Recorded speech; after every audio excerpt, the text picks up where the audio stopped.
Greetings and welcome to episode 11 of the Transfigured Word. Episode I'm calling Parables of Judgment. In particular, I want to touch on the two parables that so many get hung up on when challenging this idea of hell and eternal torment. And that's a parable of the sheep and the goats from Matthew 25 and the parable of Lazarus and the rich man from Luke 16. So let's start with the sheep and the goats. Well, big picture. When Jesus is sharing his parables, Matthew 13, the disciples ask him, "Why do you teach in parables?" And his answer is perplexing because it's not to make easy illustrations, make spiritual principles easy to understand. Rather, he says he speaks in parables in order to hide the mysteries of the kingdom. And only to some is he granting understanding. And so he sat down with the disciples and explained some of his parables, like the sower and the seed. And the seed was the word, and the soil was the heart. And the parable required interpretation to understand. Well, when Jesus speaks parables of judgment, so often the church uses these parables in order to, again, create two categories of people: the saved and the damned, the sheep and the goats, the repentant and the unrepentant, those that are going to heaven and those that will be eternally tormented in hell. And they like these two parables because it uses this imagery of punishment and of fire and of this concept of doesn't necessarily say hell, but anyhow, I want to suggest that Jesus never aimed his parables at sinners. Jesus was a prophet who was holding leadership accountable for not having taken good care of the flock. And this is exactly what Ezekiel 34 says, when Ezekiel is asked to judge the shepherds of Israel for their care and feeding of the flock. And those that were selfish leaders who were feeding themselves and not the flock, he refers to these as those goats, those male goats, those pushy animals that trample the food and spoil what's being served before the rest of the sheep, the rest of the flock can eat.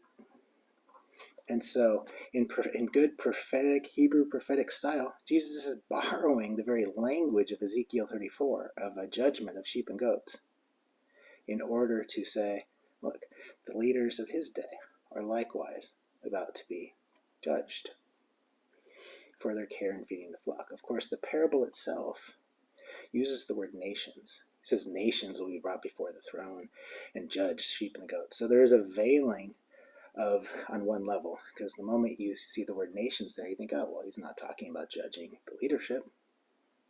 But again, parables are meant to hide certain mysteries. And if we look at Matthew 21:45, it actually says that the chief priests and the Pharisees, when they heard his parables, understood that he was speaking about them. I've never heard that quoted from a pulpit once. What? Jesus was speaking parables of judgment over leadership? Of course. If we look at Matthew 23, the whole chapter is dedicated to declaring woes upon the leadership because their house is about to be left to them desolate. He said, I tried to gather you, but you wouldn't have it. I tried to correct, but you wouldn't have it. And instead, your house is being left to you desolate. And you're going to see Jesus is weeping in his own being, just like the prophets before him, that were bringing the correction of the divine, and leadership wouldn't listen. And so what happens with Jesus? Leadership wants to see his voice extinguished. That's actually what happened too with Jeremiah. And he weeps. He's the weeping prophet because he wants to see the correction and the people brought into alignment with the heart of God. And instead, there's a pride and a stubbornness. And so when we look at the parable of Lazarus and the rich man, There's a there it says there's a man dressed in fine linen and purple. Well, fine linen is the accoutrement, the vestments of the priests, and purple of royalty. So it's the leadership again that is represented by the rich man feasting at the table, feasting on the oracles of God, feasting on the covenant of the blessing of Abraham. But then there's one outside the gate with sores, Lazarus, and the dogs licking his wounds. And Jesus, a lady asked for Jesus for healing and deliverance for her son, and Jesus referred to well, it was kind of abrupt, but he suggested that why should I give the children's bread to the dogs, by which, in the sense dogs, he was making a reference to Gentiles, to those outside of Israel. And she said, but Master, don't the dogs at least get the crumbs from the Master's table? The purpose of a priesthood, as we touched upon in the last episode, is to feed and care for the other. And so here's the man dressed in fine linen and purple feeding himself, and Lazarus is suffering outside the gates. Where was the compassion? Where was the kindness? So Jesus is announcing a judgment and saying the tables are about to be turned. Yeah? And so we see in the next moment in that parable, Lazarus got up into the bosom of Abraham. I think a lot of folks like to think of this as heaven. But I would suggest this is actually the covenant blessings of Abraham, the bosom of Abraham. And the rich man ends up in a place of torment and fire, asking for his tongue just to get a drip of water.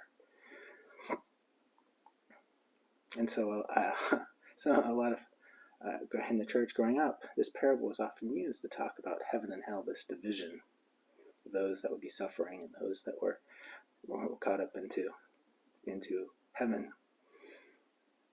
and the divide between those two.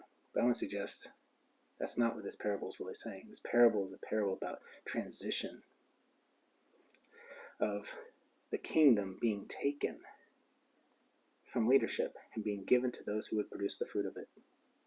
That's what the end of Matthew 21 says. So Matthew 23 says, as Jesus says, your house is going to be left to you desolate. And that's what Paul says in Galatians 3, when he says the Gentiles have now been granted access to the covenant blessings of Abraham. So this parable is not to be taken literally as evidence that Jesus is talking about a place of eternal fire and torment. As we've established, the lake of fire, which is the best, full-blown image of for hell, really, as people have painted it, is about a refiner's fire that a priesthood is going through in order to bless others. But on the surface level, on the letter, it reads as though it's a fire of torment. And we have to move beyond the letter that kills and begin to understand the spiritual symbols and begin to understand the mysteries of the kingdom that are hidden in parables.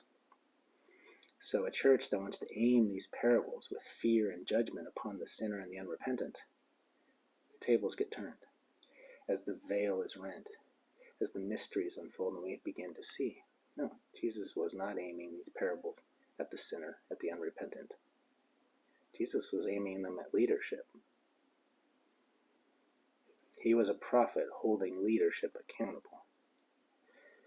But this isn't something that a prophet does with zeal. This was something that cost him his life, because the leaders then conspired to put him to death.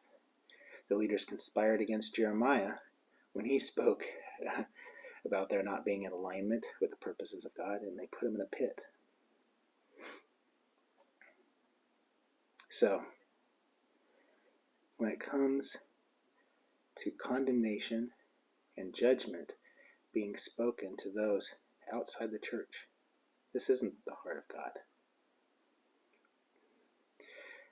The heart of God is to minister compassion and love and kindness and gentleness. But when leadership refuses to come into alignment with the heart of God, there are times of judgment. This isn't about eternal suffering. but it is about correction. When we speak about judgment, people want there to somehow be justice and retribution for acts that are done wrong. But eternal torment would never be just. The punishment would far outstrip the crime. And where the crime, with the sin or the error would have been temporary, the punishment can't be eternal. That's just ridiculous if one is going to weigh the nature of love and compassion. The judgment has to be corrective.